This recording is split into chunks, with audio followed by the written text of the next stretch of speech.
Welcome to Movie Highlights. This is Mission Impossible, a recap of all the movies leading up to Dead Reckoning.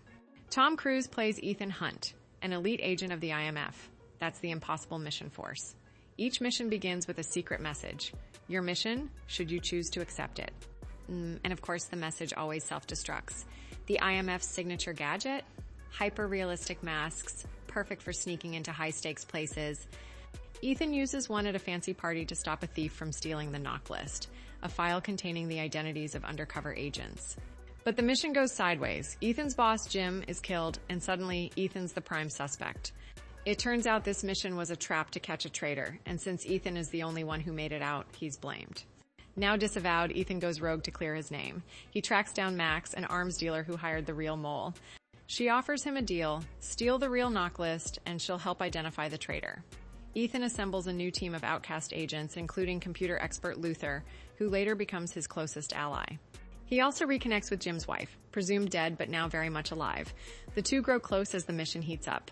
The knock list is secured deep inside CIA headquarters, in a room so protected that if anything touches the floor, alarms go off. Luther warns him, this isn't just hard, it's impossible.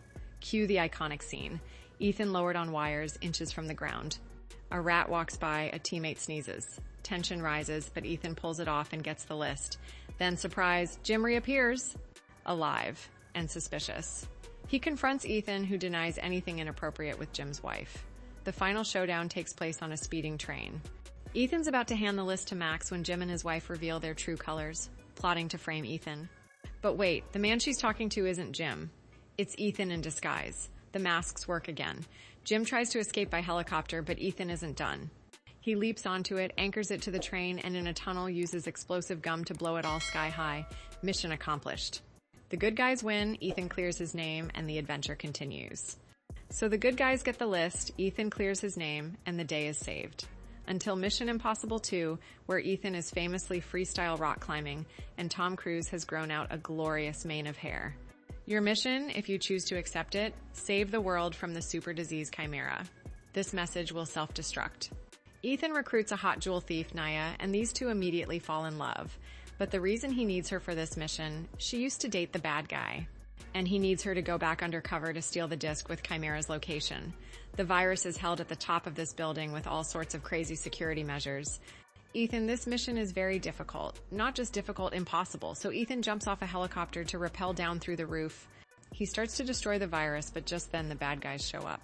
And it's an epic slow-mo shootout because the Matrix had just come out. In the chaos, Naya injects the virus into herself, so the bad guys run away with her. And to escape, Ethan leaps off the building.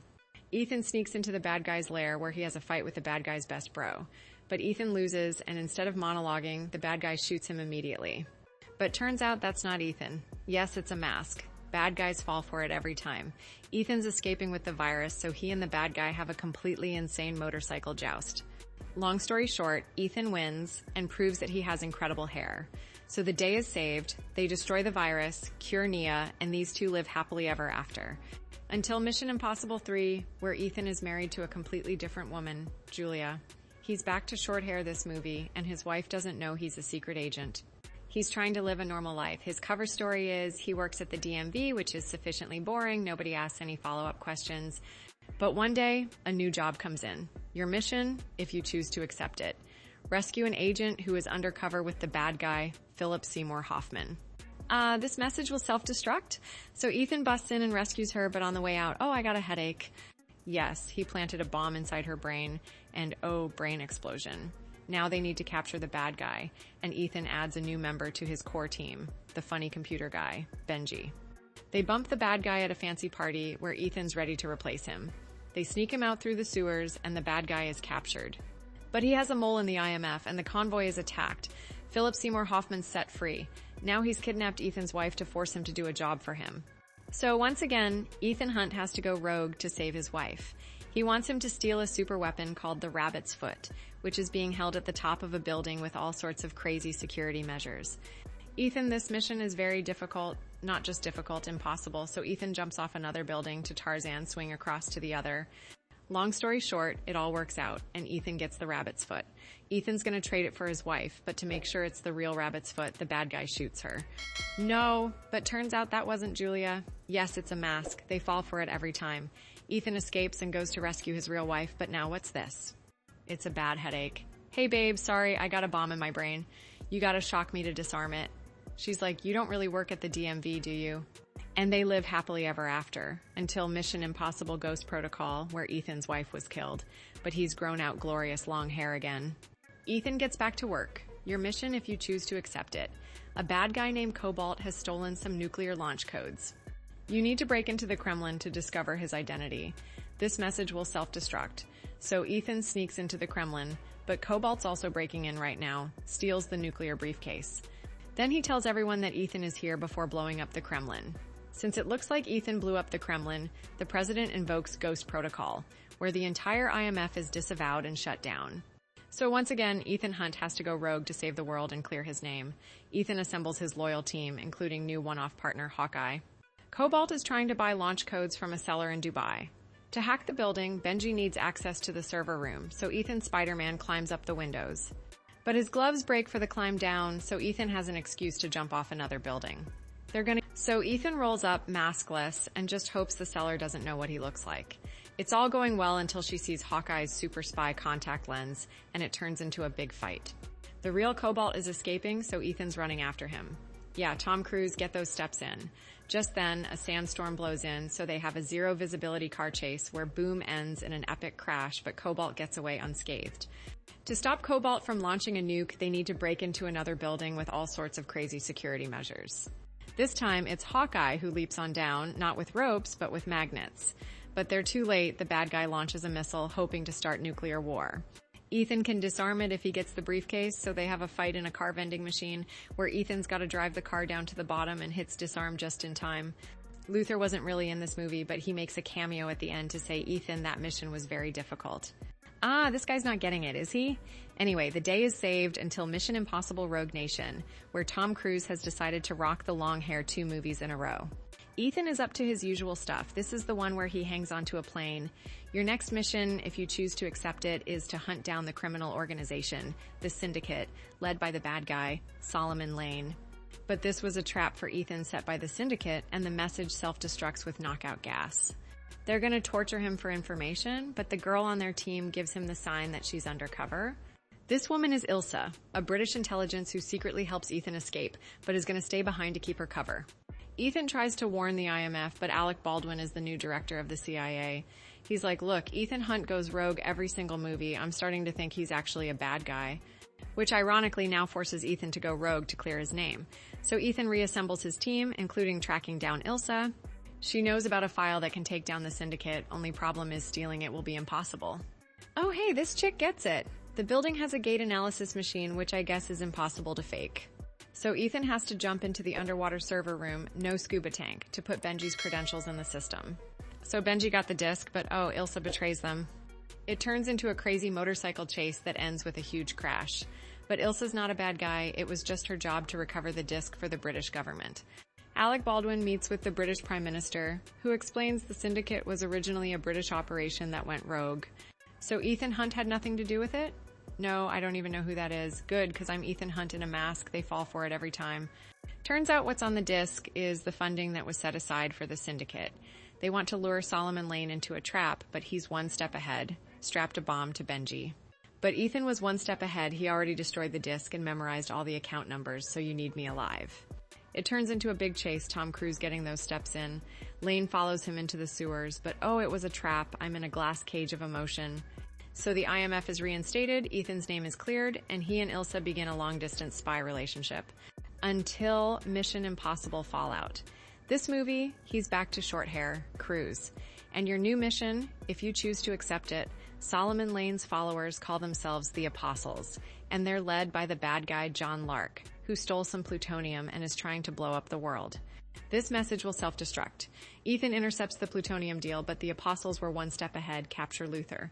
So to save Luther's life, Ethan lets the plutonium go, so the bad guys win nuclear devastation across the globe. Since they already won, the bad guy they captured unlocks his phone, but oh, the whole thing was a fake out. much bigger than a mask.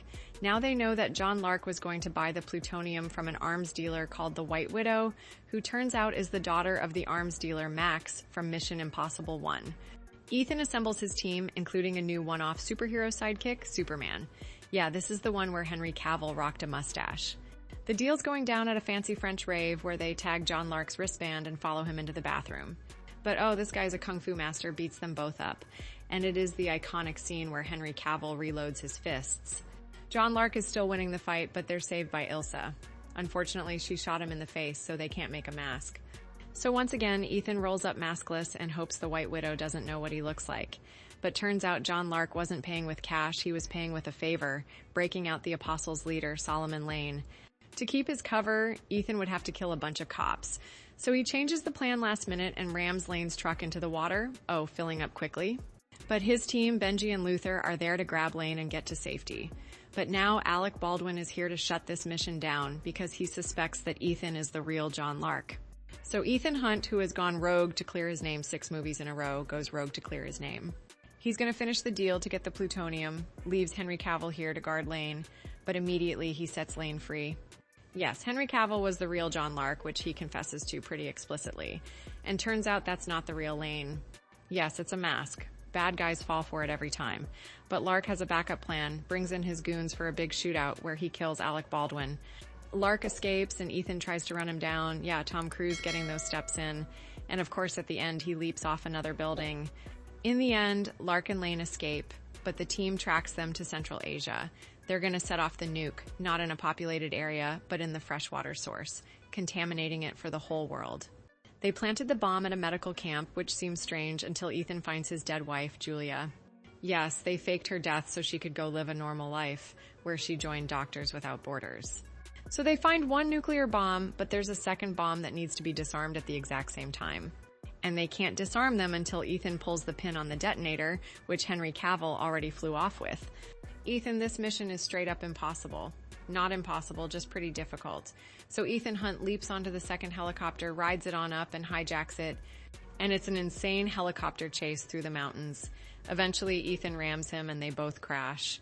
Luckily, Ethan's got those free climbing skills he learned in Mission Impossible 2. So in the end, Lark is killed and they disarm the bombs just in time. So Ethan's name is cleared, he and Ilsa keep living happily ever after, and the world is saved. Until Mission Impossible Dead Reckoning. An artificial intelligence has gone rogue. They're calling it the Entity, and it's trying to take over the world. Your mission, if you choose to accept it, find both halves of the key that would let them shut it down. This message will self-destruct. But turns out the government doesn't want to shut the Entity down. They want to control it and use it to take over the world themselves. Luckily, Ethan snuck into this meeting, so he has a talk with his boss, Kittredge. No one should have that much power. I'm going to destroy it. So once again, Ethan Hunt is going rogue, and I'm starting to think if he goes rogue every movie, does he actually even work here? Ethan tracks down a seller to steal one half of the key, but someone else stole it first. It's the master thief, Grace. He catches up to her in Italy. Come on, we gotta work together. Yeah, there's a bunch of bad guys here that are gonna kill her to get the key. They make it to Ethan's getaway car, which is not his usual style. And it's a hilarious tiny car chase, but in the end, Grace slips away again. Ethan meets up with his team, Benji, Luther, and his kind of girlfriend, Ilsa. They attend a fancy party where Grace is going to sell the key to our favorite arms dealer, the White Widow. But she's just the broker. The buyer who wants the key is Gabriel, a real bad guy who apparently is Ethan's archenemy from his past. And turns out he's working for the Entity itself, whose true form is a Windows Media Player visualizer. Grace tries to run away and Ethan tries to chase her down. Yeah, Tom Cruise getting those steps in. He's getting directions from Benji, but the Entity hacks their system, mimics Benji's voice, and leads him into a trap. Meanwhile, Gabriel is going to take the key from Grace, but Ilsa's here to stop him, and they have a sword fight on the Venice Bridge. You know, as you do, but in the end, she's stabbed and Ethan gets there just too late. His girlfriend Ilsa dies. After this, Grace is done running away. She's ready to help for real.